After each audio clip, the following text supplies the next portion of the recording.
സ്വർഗസ്ഥനായ ഞങ്ങളുടെ പിതാവേ, അങ്ങയുടെ നാമം പൂജിതമാകണമേ. അങ്ങയുടെ രാജ്യം വരേണമേ.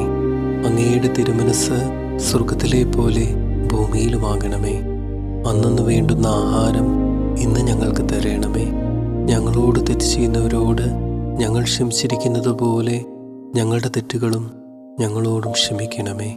ഞങ്ങളെ പ്രലോഭനത്തിൽ ഉൾപ്പെടുത്തരുതേ, ദുഷ്ടാരൂപിയിൽ നിന്ന് ഞങ്ങളെ കാത്തുരക്ഷിക്കണമേ. ആമേൻ. സ്വർഗസ്ഥനായ ഞങ്ങളുടെ പിതാവേ, അങ്ങയുടെ നാമം പൂജിതമാകണമേ. അങ്ങയുടെ രാജ്യം വരേണമേ. അങ്ങയുടെ തിരുമനസ് സ്വർഗത്തിലെ പോലെ ഭൂമിയിലുമാകണമേ. അന്നന്ന് വേണ്ടുന്ന ആഹാരം ഇന്ന് ഞങ്ങൾക്ക് തരണമേ. ഞങ്ങളോട് തെറ്റ് ചെയ്യുന്നവരോട് ഞങ്ങൾ ക്ഷമിച്ചിരിക്കുന്നത് പോലെ ഞങ്ങളുടെ തെറ്റുകളും ഞങ്ങളോടും ക്ഷമിക്കണമേ. ഞങ്ങളെ പ്രലോഭനത്തിൽ ഉൾപ്പെടുത്തരുതേ,